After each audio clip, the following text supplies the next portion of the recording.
Welcome to this week's edition of Tech Sales Advice. My name, of course, is Chris White, and I am the host of this LinkedIn Live podcast. And this is the LinkedIn Live show for pre-sales professionals, technical sales professionals, technical sales leaders. And as I like to say, folks, these conversations are live conversations. We are coming to you live here. It's noon in the Eastern time zone here in the U.S. My guest is based in just outside of Chicago. It's 11 o'clock Central Time for him. And these conversations are by design, unscripted, unrehearsed, and unpredictable. And today's conversation is particularly interesting and particularly unique. At least it's interesting to me. So, of course, this is why we're going to have a conversation. I oftentimes have technical sales professionals and leaders. Today, we're going to what some people call the closer or further to the dark side. We're going to be talking about marketing. I've got a marketing professional with us today, and we're going to be talking about how they have leveraged and benefited from demo automation. My guest today is a gentleman named Brett Kirhofer. He's the marketing strategy lead with Hierology, and we're going to be talking today about how they have leveraged and benefited from demo automation. Brett, welcome. Good to see you, my friend. Thank you for being here. How are you doing today? Thank you for having me. Yeah, it's great to be here. All is well. I'm excited to dive in today. Awesome. And Brett, you and I have had a chance to chat a couple times. We've never met in person, but the moment I met Brett, we were sort of introduced by a common connection.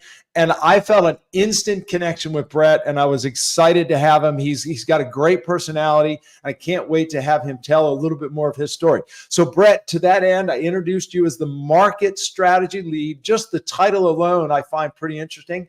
Do you mind taking just a minute and just introducing yourself a little bit more broadly and sort of introduce or explain a little of your background and maybe a little bit of what Hierology does?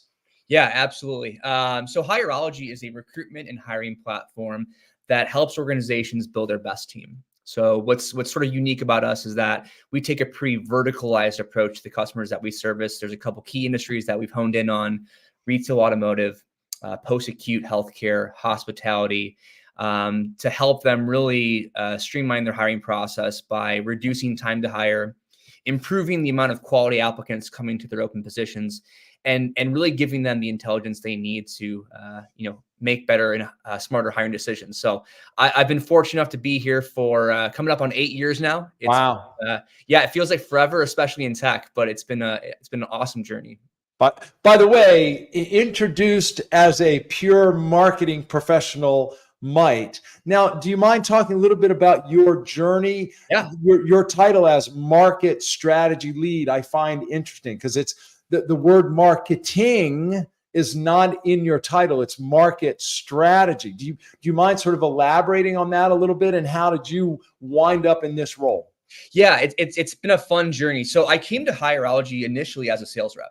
Spent about 2 years as a sales rep. So you have some sales in your background. I do. The 2 years before Hierology, I was also in a sales role, came here and as account representative, sort of moved my way up through the sales org. And then there was an opportunity, a sales leadership position opened up. So I was promoted to sales manager, then associate director of sales, spent 4 years in sales leadership.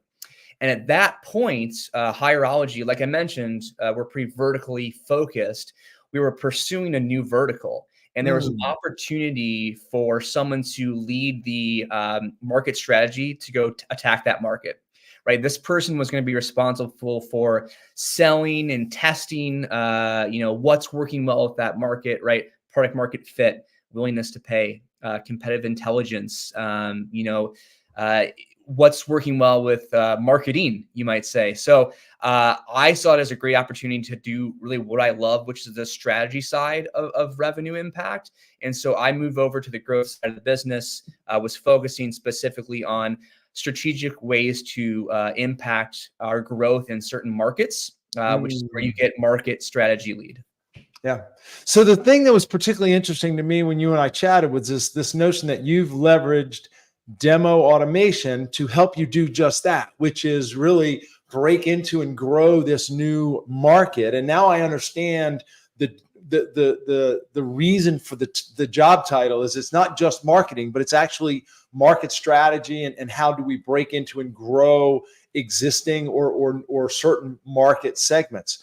So, and I think the demo automation platform that you all happen to use is Reprise. So that's the platform that you all have leveraged. And look, I'm the first to admit, when I think of demo automation, I usually think of pre-sales. I usually think of what, sales engineers do and the sales engineer role. This conversation is all around how you've leveraged it for marketing and market strategy. What were some of the maybe challenges or issues that you recognize that even sort of steered you towards thinking about demo automation? Yeah, well, as I think any sales professional or tech professional can adhere to, the last 5 years have really changed when it comes to selling, especially in tech. And so we were looking for ways to better engage with our top of the funnel and leverage PLG, product-led growth, as a way to drive more customer acquisition. So we set out to say, hey, we are looking for a tool to better engage with the very top of the funnel. Also middle and bottom of the funnel, but primarily top of the funnel was our focus. Yeah. And so we looked at a couple different platforms. We ended up going with Reprise. We've been a happy customer of theirs for about 2 years now. And we can dig into it, I'm sure, but there's a lot of cool things that we've been able to do to sort of allow our teams to prep prospects, get prospects knowing who we are and knowing what we do, get them excited about what we offer before we ever hop on the phone with them for the first time. Yeah. Now, you mentioned product-led growth, PLG. Was this a strategy that you embarked on before you started looking at demo automation, or was this, well, once you started going down the demo automation path, that sort of became the strategy that you adopted? Yeah, I'd say we had a focus on PLG, and we were looking for assets to help that. And that's where Reprise came into play. It sat under the team of our VP of product and growth at the time. Yeah. So that's sort of, we said, hey, we want to invest in our efforts for PLG. What's a great way to do that? We're looking for some demo automation and some leave behind, some product tours, which led us to Reprise. Yeah. What were some of the primary drivers and or the things that you were most looking for in a solution when you started doing that analysis? Yeah, a big thing was usability and therefore internal scalability. Myself, the others that use the products, I've never built a software before. I'd have zero coding experience. So to be able to create sort of a demo of a software without having any technical experience in that realm was super, super important. So, hey, I want to be able to learn it quickly and scale that internally. That was a super important. And then looking for ways that can be used besides just top of funnel, which I think once we saw that, Reprise became even more of a no-brainer to go with. Yes, top of funnel was the focus, but it also unlocked a lot of different ways that we can use this to help our customers when it comes to training, launching new features, and also, frankly, internal training for new hires that come on. It's been a great asset for that too. Yeah. Before you launched the demo automation or started looking into this, did you use sort of some of the easy approaches, if I can use that term, like YouTube and videos and some of those things? And if so, what did you discover wasn't working, or what were the shortcomings of just sort of taking the easy approach, if I can use that term? Yeah, it's funny you mentioned short videos. Like we would use Vimeo, or obviously we used softwares to record our demos, and if we wanted to send a demo, it was like downloading a 45-minute, hour-long demo and saying, hey, here's the demo we had, take a look. It's hard to get 10 minutes with an executive, let alone have them sit down and watch a 45-minute demo. So we knew there probably had to be a better way, somewhere between an hour-long demo and a PDF highlighting what we do.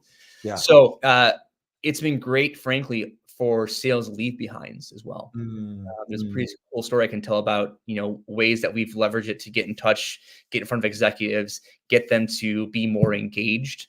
So that is a sort of a tool that we can show our product, we can get them interested, we can be super tailored to not only the vertical, but also the specific product that we want to highlight as well. Okay. So you just said there's some stories you can tell about getting in front of an executive. This is literally the storytelling platform. So Yeah. You queued it up. I'm going to invite you to share. Do you Cool. have an example to share? I do. There was a CEO I met at a conference a while back. We had a great conversation there, and he said, "You know what? As soon as I'm home, I'd love to set up a demo." Any sales reps, chomping at the bit. They're excited. Great. I just met a CEO. We're going to talk as soon as he's back. Of course. Yeah. And so, of course, I reach out when he says, "Brett, great to meet you. I definitely want to learn more, but I want you to talk to my head recruiter first." Okay. So now you've been passed to the next level down. Yep, exactly. Yeah, exactly. So, okay, I hold the meeting. I meet with the recruiter. We have a great conversation. It's clear that there are a lot of challenges that we can solve, a lot of value that she saw in the product. And she said, "Great, I'm going to take this back to my CEO. I'd love to get you in front of him." It's all right, cool. A couple days go by.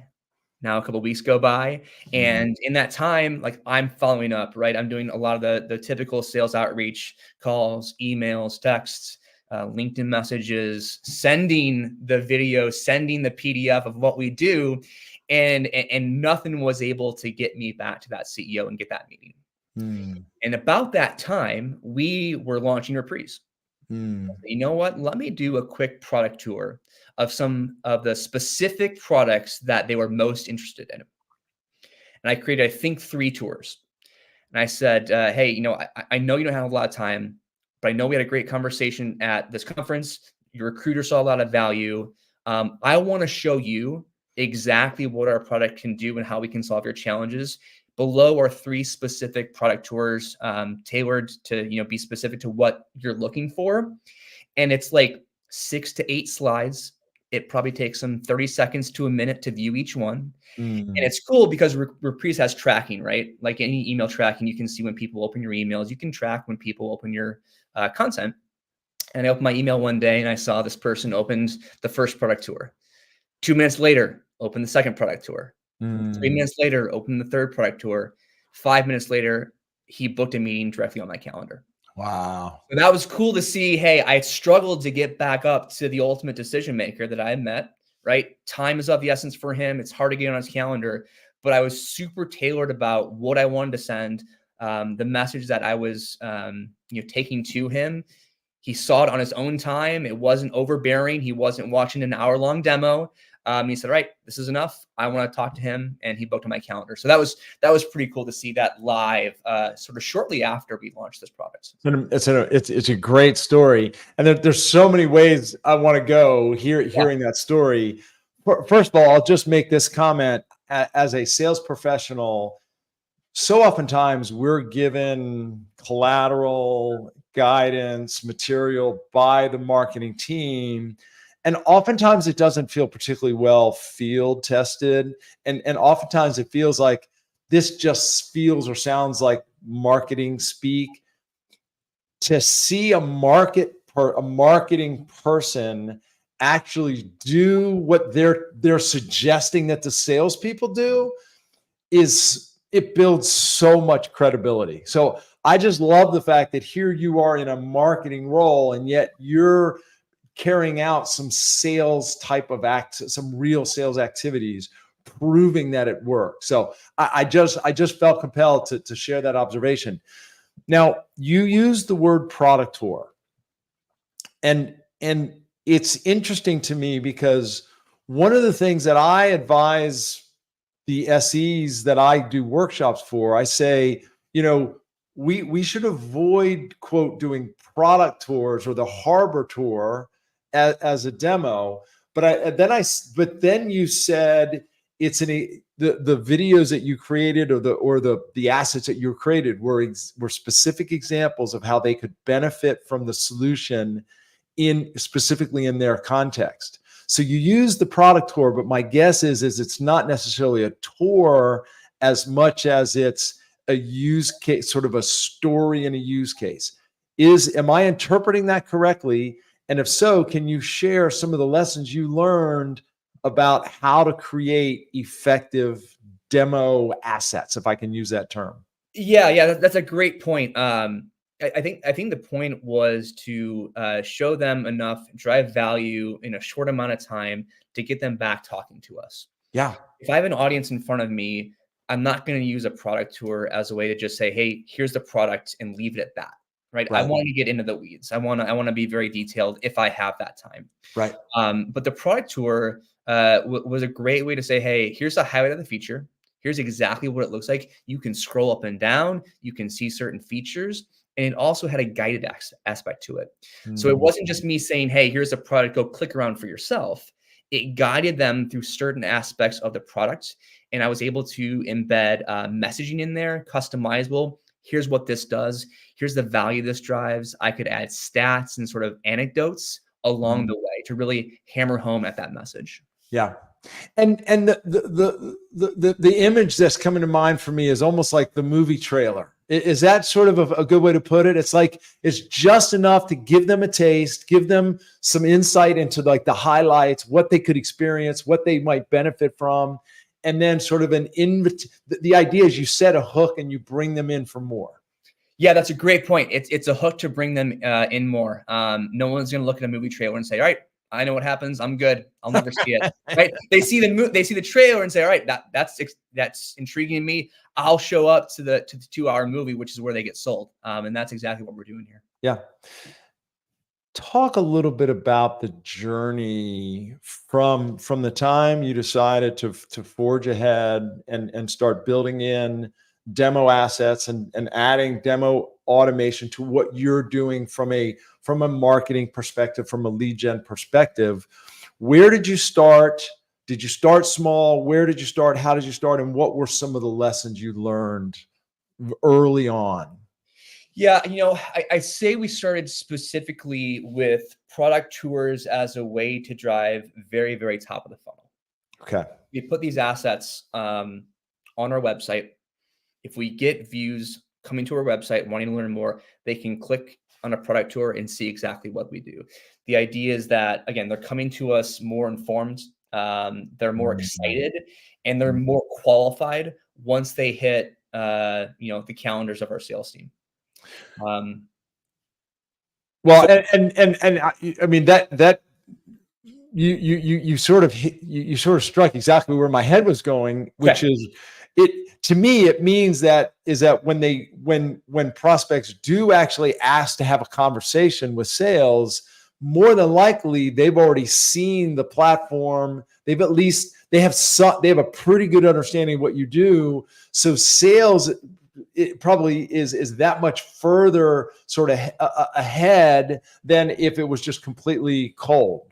Yeah, and that's what we were looking to do. Can we have a positive impact on capture rates of leads? Can we get them to convert down the funnel better? Can we get them to close faster? And the more we engage with them and inform them and get them excited with product tours, as an example, at the very, very top of the funnel, the better we can accomplish that goal. Did you have people, because I've heard this before, did you have people within the organization who were afraid that, well, if they see the product too early, they might not like it or they might not understand, and they'll go away, and we're actually filtering out people who might actually become a qualified opportunity or a potential customer? I think so, and I think with any collateral, that's any new collateral you give your sales team, maybe there is some resistance by some people to say, it's another thing I got to use, another thing I have to manage. So understand that, but to play devil's advocate to the sales team, what I'd say is, look, if they are on our website and they're learning about what we do and they see the product for themselves and they say, "You know what, I'm not going to convert," I think more times than not, that is weeding out an unqualified lead. You know, would you rather them see the product tour on our website and not be interested, or hop on a 15-minute conversation, maybe waste your time to find out later that they're not interested? And so I think what we're driving here is more qualified leads to the sales team, which ultimately they're excited about. And frankly, part of this adoption for the sales team was giving them examples of when it's worked, highlighting ways that we've seen better conversion, better time to close throughout the deal cycle, to say, hey, this works. This is why you should use it. This is why you should be excited. Yeah. Well, and as you were sharing, the thought that came to mind to me is it's not just demo automation, and I'm making this term up on the fly. Yeah. It's disqualification automation. Yeah. Right.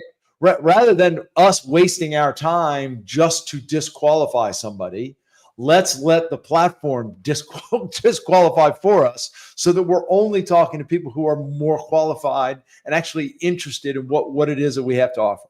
Yeah. Right? Yeah, absolutely. I've seen what you do.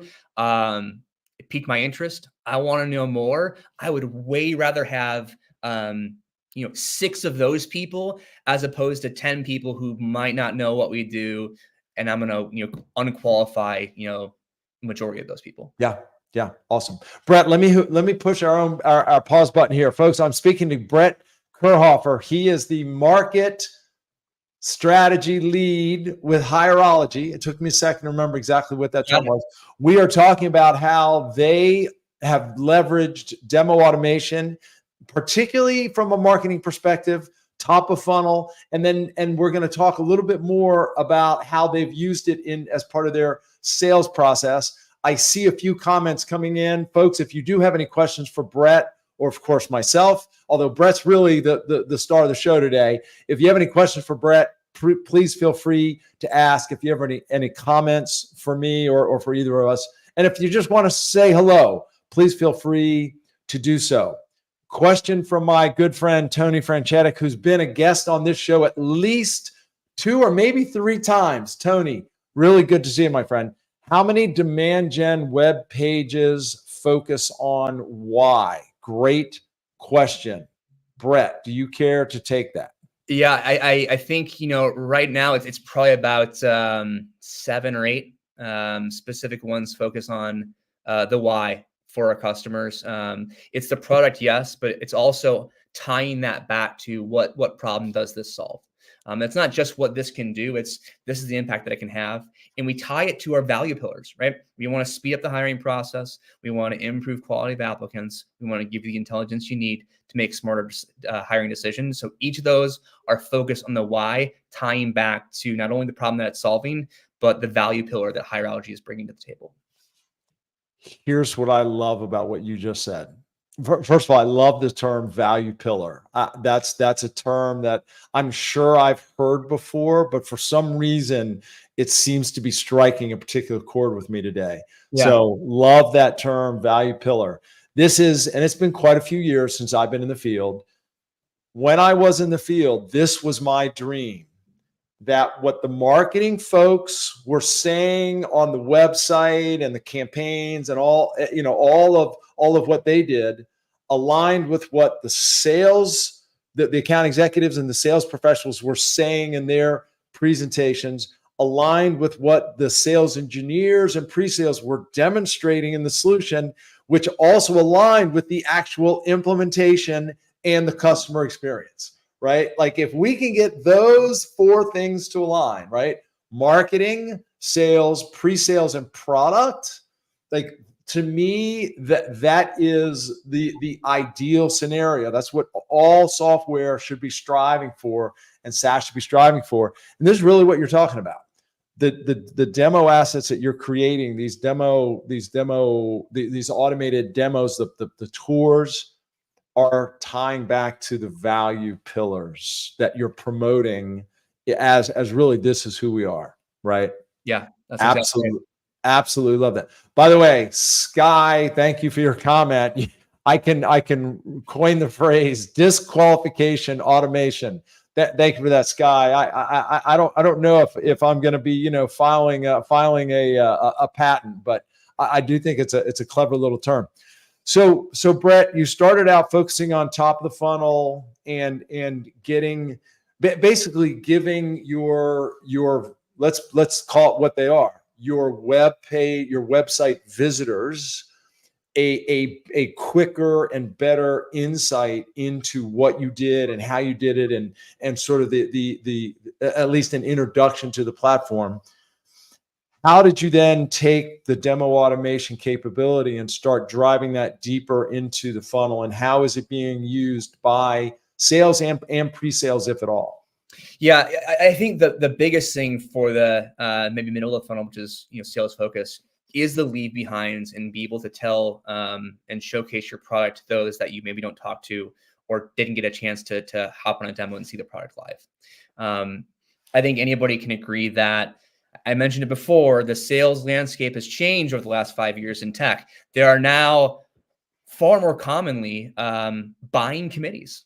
You're not selling to one or two people anymore. You're selling to a committee of buyers that all have different interests, that all want different things, and you might not be able to speak to all of them every single time.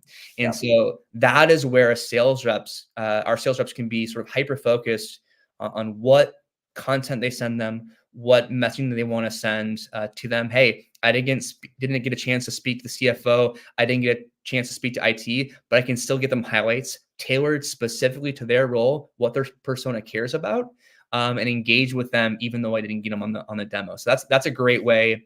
I think sales leave behinds are super important for salespeople today. Did it take a while to get the sales team to embrace this process and the approach? And if so, what was involved in getting them on board?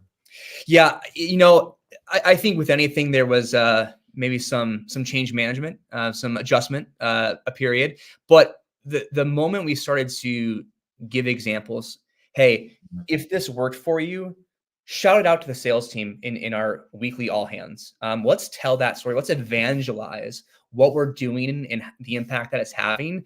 And the more people hear, oh, that helped close that deal. Oh, that helped get in front of that decision maker, I'm going to try that too. The faster we get to full adoption for the sales team. So it's all about evangelizing and saying, hey, here's specifically how it had a positive impact on this sales rep, on this sales team, on hitting this number. Yeah. Well, and look, it's human nature to be suspicious of things we don't understand. And or fear things we don't understand. It's also human nature to want to take the easy path, to want to take the easy route. And look, I was a seller, but after I was pre-sales, I was a seller before I got into enablement and now doing what I do. And I can guarantee you there were always two things on my mind. Number one, what's the path of least resistance? And I will do anything that works, right? Yep. So, and I was always listening and trying to learn from others. Like, it's kind of like, and I'm an analogy guy. Anybody who's spent any time with me knows that I'm an analogy guy. And one of the things I like to do is I like to go fishing. Now, I haven't been fishing nearly as much in the past couple of years as I would like. But if I'm out fishing with a buddy and one of them catches a fish on a lure, instantly I want to know, like, well, what lure are you using? Because I'm going to switch and put that lure on my line, right? I think sales is the same way. Yeah. As soon as people start seeing that, oh, wait a minute, you sent them this leave behind, or you sent them this asset and you got this insight, and that helped you shortcut the deal, sign me up, right? My guess is that's sort of what happened. Do you see now that is pretty much everyone in the sales organization using these assets and these capabilities? Absolutely. And what's nice is that it connects to major systems that we use, right? It connects to HubSpot, for example, which is our prospecting tool. So sales reps can see through, their gated product tour. So they can see who viewed it, from what organization, exactly what they viewed. And yes, it can be a middle of the funnel tool. We talked about how marketing leverages it for the website and top of funnel for marketing leads.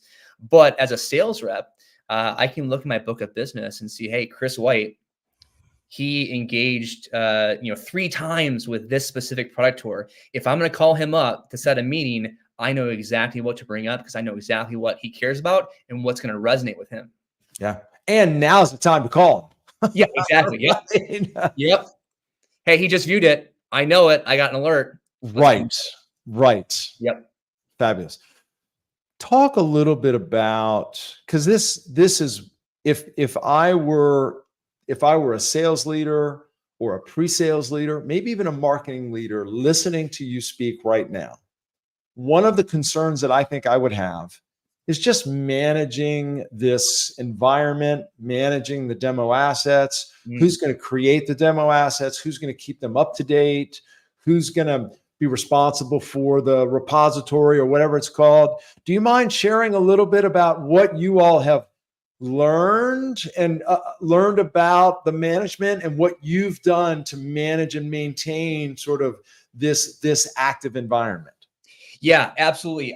Luckily for myself and for Hierology, we have a phenomenal marketing team with a phenomenal marketing leader. And so we look to them to say, hey, you know the messaging best. Help us create these assets. So from the creation of assets with Reprise, it's really focused from our product marketing person. It is. Okay. Yeah, they own that, and as well they should. They know that better than anybody. And then what they can do is hear from the sales team, where do you need help? Where is our time best spent to build? And they can create the collateral for us. So it's hyper focused with the right message and the marketing expertise that they bring to the table. So they're the ones that sort of own and build. And then from there, we can build a lot of different ways. So I mentioned that we're vertically focused. We can build product tours and leave behinds and demo assets that are specific to individual industries. Maybe we're telling the same story, but we want to highlight different features. We want to tell or give different stats. The messaging might be a little bit different for post-acute healthcare versus hospitality. And it's easy to do that at scale with creating an asset, duplicating it, changing it. And like I mentioned, you don't have to have a ton of technical expertise. You don't know how to code. That's okay. You can still create assets in Reprise, which is why we don't have to rely on engineering to build it out. It can be a marketing expert. It can be sort of a small team that owns that on our side. You mentioned assets at scale and you can scale them out. Just out of curiosity, roughly how many demo assets, if I can use that term, are you guys managing at this point? Gosh, I'd have to look, but ballpark, you're probably talking about 20, 25, 30. Okay. Okay. So it's a reasonable number of assets, and yet you're using that to basically drive top of funnel and in the middle of the funnel with leave behinds, et cetera. Yeah, exactly. And how frequently are they changing? Are you going, or is the team going in? Because I'm assuming as the product changes, you've got to be able to go in and change the assets. Yeah, that's exactly right. Changing, I'd probably say they change on maybe a monthly basis. Wow. Okay. As we launch new products, as we hear new stories, hear new stats, we want to update that. And that's pretty easy to go back in and say, let's take something live, edit it, add this in there, or maybe let's add this page, let's add this click in there. That's pretty simple to do for our team. Yeah. Tony has asked another question. Tony, thanks for the question. And by the way, folks, if you're out there and care to say hello, please feel free to do so. If you do have any other questions for Brett or myself, please feel free to ask, particularly for Brett. He's the expert here. Tony asks, why is it that marketing teams sometimes seem resistant to co-creating content? Ownership versus partnership seems like an easy choice. Thanks for your question, Tony. Brett, do you see this? Do you see sometimes that this is a problem or a challenge? Gosh, I think for our team, maybe there are some team members who wish they could bring this in and do it themselves. I think you just run the risk of putting out in market some things that you maybe shouldn't. Or aren't as good as they could be. And so that's where, ownership is great for something like this, because it leaves it with one person or one team. But you have the partnership side where, product marketing should be talking to sales. Hey, what are you seeing in the market? What would be helpful to build? Great. Let's take that feedback and that influence, and then because we have ownership, go create it ourselves with our marketing expertise, which is why we have them do it, not just the whole sales team. Yeah. Yeah. What kind of interaction or engagement with the pre-sales team? Well, do you, I assume you all have a pre-sales team. Do you all have a solution engineer, sales engineer group that works with the sales teams to do bespoke demos, tailored demos, POCs, et cetera? Yeah, that exactly. So that's something I've actually taken on this year, which I think is why sort of we initially got introduced. I act as our sales engineer. So anytime there's a demo that's of size or complexity that makes sense for me to be brought on, I come in to help. And so with Reprise and sort of assets like this, you can create demos and sort of collateral that's hyper focused to that individual client too. So yes, we talked about creating content specific to an industry, but we can also create it specific to a client too. If we have a big demo, the more personalized, the more we can show them, here's exactly what it looks like for you, customer, the better that's going to land. And that's pretty relatively easy to do with Reprise. Yeah. Well, and you're speaking my language. I mean, anybody and everybody who knows me or anything about my programs or my book knows that I'm all about the tailored demo, the bespoke demo, and you know, a new term that I'm starting to kick around is inspirational relevance. Inspirational relevance, right? Demos and they should be relevant to the organization, but they also should be inspiring in some way because they're so compelling, right? And the value is just so clear and obvious, right? Yeah. So I absolutely love that. So what are some of the lessons that you have learned along the way? My guess, and I don't know this for sure, but my guess is you may have made a few mistakes along the way and you learned a few things that maybe didn't work. What are some lessons that you learned and some advice that you might give someone considering to roll out some sort of demo automation program, starting with marketing and then for the middle of the funnel? Yeah. What I'd say is, you know, when we initially launched these, we built them to sort of give customers, prospects a way to click through our app, see it for themselves. But what we learned is there's at some point people are going to get disinterested. So don't give them a product tour that's 20 clicks long. They're going to drop off at some point. So we can use analytics to measure typically what's the right length of a product tour or a demo asset. It's not 20 clicks, I can tell you that. So working with our team at Reprise, we were sort of able to find an ideal amount of clicks, ideal length of a tour to see the highest engagement and highest conversion rate. So that was lesson number one. Also, our ability to add sort of storytelling and anecdotes, statistics along the way. Don't just say, hey, here it is, click through and see it for yourself. Guide them. Tell them what they're looking at. Tell them why this matters. Tie this back to value. Once we did that, that was super important, and we saw an increase in the value being driven. What I'd also say is, while this wasn't something we implemented right away, we learned how this could be beneficial for our current customers. So when we bring on somebody who wants, you know, to learn about new products, we can sort of give them, hey, we launch a new product. We can throw the little product tour in there. Take a tour for yourself. It doesn't require our team to manually reach out or send them an email that they might not read.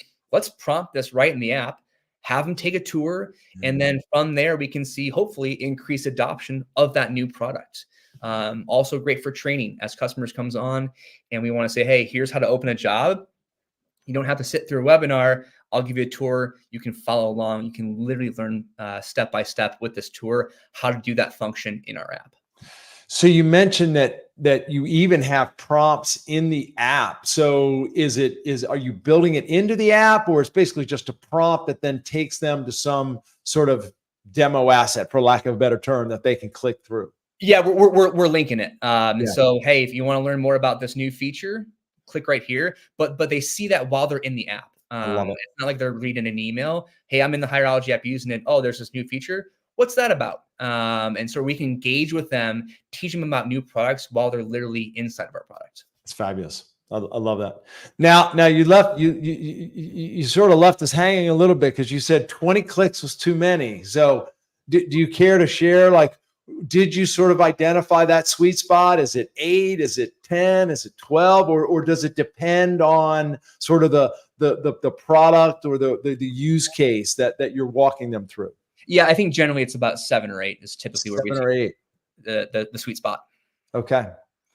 So Brett, again, one final time, let me pause our conversation just for a moment. We're about 40 minutes in, if you can believe it, Brett. Time tends to fly by. Yeah. I know, right? Folks, I'm speaking to Brett Kirhofer. He is the market strategy lead with Hierology. We're talking through his experience in working with and building a demo automation platform and environment for the marketing, the top of funnel marketing, to help drive sales, to help drive engagement with customers. Brett, we've talked a lot about what you've done, how you've done it, some of the lessons you've learned. What have been the results? What have you seen as a result, and what's been the impact to the business? Yeah, obviously better engagement with the top of the funnel is the biggest impact, is the most important thing. And that's what we came for. So it's been great to see that better conversion rates from a capture perspective. When we see people engage, what percentage of the time are they actually requesting a demo? That's one specific number that I can throw out there, because we actually measured it and it's right in front of me, is a reduced time to close by 50% for those that engage ahead of time with product tours. We ran this a while back. I think we did a case study with Reprise, and they wanted to know, hey, if we bring you more informed, more excited people, more qualified people up front, what's the impact that's having for your sales team on your ability to close deals faster? It was an increase of about 50%. Did the sales team carry you out on their shoulders from the last SKO? Because if they didn't, they should have. Like you should be carried off the field like they do at the end of a championship. I mean, that's incredible. Yeah, it's, if you're saying that, you should say that about our marketing team. They deserve the majority of the praise here. But yeah, I think there's a lot of appreciation for the team that builds these, creates these assets for the sales team, because they are so powerful and they are highly used with our sales org now, which it's been great to see. Yeah. So what's next for you guys? You've implemented it, you've rolled it out, you've had some success. Clearly, at this point, is it sort of, let's just continue down this path, or are there other things that you're planning to do with this platform, with this environment? Yeah, I think it's, hey, if it's working, let's not change it too much here. So we're going to continue to do that. There's actually a lot of cool features that our product team is launching back half of this year. So our focus is, hey, how can we engage with our customers in multiple ways to highlight these new products that we're launching? These product tours will be a great asset for that.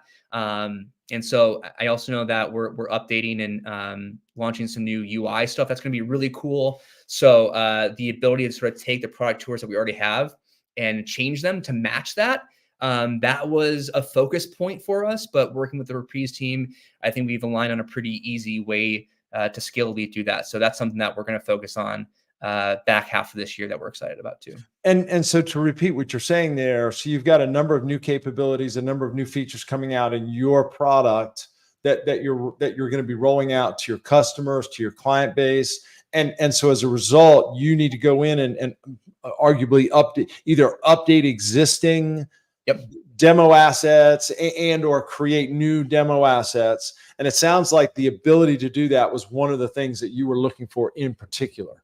That's right. With any tech or SaaS business, the product's going to change. It's going to look different from time to time. We're going to add new features. So what we were cautious about was, hey, if we add something, are we going to have to go back and recreate this demo product or product from scratch? Thank God the answer is no. We can sort of replicate, add, tweak if we need to. So during the evaluation portion, that was important to us, and we're going to see that live as a use case for us in our team coming up here. That's awesome. That's awesome. Probably one or two final questions, and then we're going to wrap things up. I know you're a busy man. you mentioned very briefly something about an internal use. Have you found some internal use cases for this demo automation, these demo assets? And if so, what have they been? What has that been, or what have they been? Yeah, typically it comes down to training new sales teams, give them collateral that they can, go back to constantly. Again, tailor the message, tailor what they should be focusing on. Not to say, hey, here's this product, learn about it. Let me teach you click by click, tie that back to value. That's been great to sort of see and leverage for our new hire onboarding, which again, is not why we came to Reprise in the first place, but a good sort of outcome that we discovered along the way. Yeah. Yeah. Well, and again, having been in particular for a while, for one point in my career, I was in sales, selling something that I didn't particularly well understand, and that's really only happened once in my career. Having something like this that would actually help me not only walk through the platform, but actually understand why it's important, the value, the so what, as I like to say, would have completely changed the game for me. Is it fair to say that you are seeing an increased engagement level from the sales team in embracing the new rollouts and sort of the enablement that is being offered? Yeah, absolutely. The enablement, I think, if you ask our sales team now versus 3 years ago, they'd say it's far, far better, and it's far more tailored, not only to the industry but to specific products. I'm no longer sending a PDF that's like 1,000 words on a page. I can say, you know what? Here's what you need to know. Here's why you should be excited. Here's the impact that's going to have on your business. It's easy for the viewer to look through. It doesn't take them sitting down in an hour-long demo. So the sales team I know are fans of this. They use it, which has been great to see. Well, and I would imagine that it makes them more compelling as sales professionals because they can speak from personal experience. They can speak from hands-on experience, right? They understand the product. They know how to use it themselves to a certain degree, Yep. right? And so as a result, rather than just repeating words that they've heard or delivering presentations that they've been taught to deliver, they can speak from personal experience, having actually sort of touched the platform themselves. Is that a fair interpretation? Absolutely. I've always been a believer in the more you know something, the better you can be at selling it. And this is a great way to get that to our team faster. Yeah. Awesome. By the way, Isaac Jett made a comment, very new to this concept, yet highly intrigued how to implement. And Isaac, nice to see you. Thanks for the comment. I know, Brett, you've talked a little bit about quote implementation. Any others, as we're wrapping things up here, any other lessons learned that maybe you haven't shared or we haven't touched on that might be beneficial for Isaac or anybody else out there who's thinking about doing something like this? Yeah, I would say, I think the biggest lesson learned was like we came to it for one thing, but one sort of specific use case, but found some other use cases along the way. So while you might go to a demo automation product for a certain thing, think outside the box. Think about ways that other departments outside of marketing, outside of sales could use this. How could customer success use this? How could product engineering operations use this? Think about other parts of your business, how they might see value in this. And I think you might find some unique use cases, which might help in your evaluation process of a product like this. Well, and you mentioned process. How two-part question. How important is to have the right processes in place before you start implementing the demo automation, and or how much did you modify your processes after you started implementing some of these capabilities? Yeah, I think you need to have some process in place, but it does not need to be perfect to implement, right? You got to have an idea of what you want. You got to have an end result in mind, but of course, be open to changing that and shifting as need be. And that's what, we got back into sort of ownership versus sort of shared. Having one person or just maybe a small handful of people own this allows you to be a little bit more agile, change and sort of adjust as things go, which I think is important for a product like this. Brett, I can't tell you how much I appreciate you giving up an hour to spend with us. Any final comments as we wrap things up here? Just a shout out to the team at Reprise. They're who we use. They've been great to work with. So I'm a fan of them. Shout out to Amy, our CSM. She's been great to work with. But I appreciate having me hop on. I love doing this sort of stuff. Getting the technical side of things, the sales engineering side of things is something I enjoy talking about. And it's sort of cool that I can sort of bring a unique use case to the table here. Yeah. Well, you're a great ambassador for your company. You're certainly a great ambassador for just this whole idea of demo automation. And I'm quite certain Reprise appreciates you saying a few nice words about them. Clearly, you've had a great experience with them. So, Brett, fair to say that if anybody listening now or catching the recording cares to reach out to you, that you'd be willing to take a direct message or a LinkedIn connection from anybody interested in hearing more? Yes, absolutely. Brett Kirhofer. You can find me on LinkedIn. I'm an easy guy to track down. And an easy guy to talk to, as I have just discovered in real time. For those of you who stuck around, thank you so much for being here. If you're catching the recording, I appreciate you listening to the recording. If you want to see more of these, if you follow the hashtag Tech Sales Advice, you will be alerted whenever we go live. Of course, you can go to techsalesmastery.com. Check out Brett, learn more about him. He talked a lot about Reprise. I will encourage you to take a look at Reprise as well, since Brett has clearly had a good experience with them. And Brett, hang around backstage just for a minute. We'll say a few parting words. Otherwise, folks, have a good week. And I think I will be back next week with another Tech Sales Advice. If not next week, it'll be a couple weeks. Have a good week, all. Thanks, Chris. Thanks, everyone. Cheers.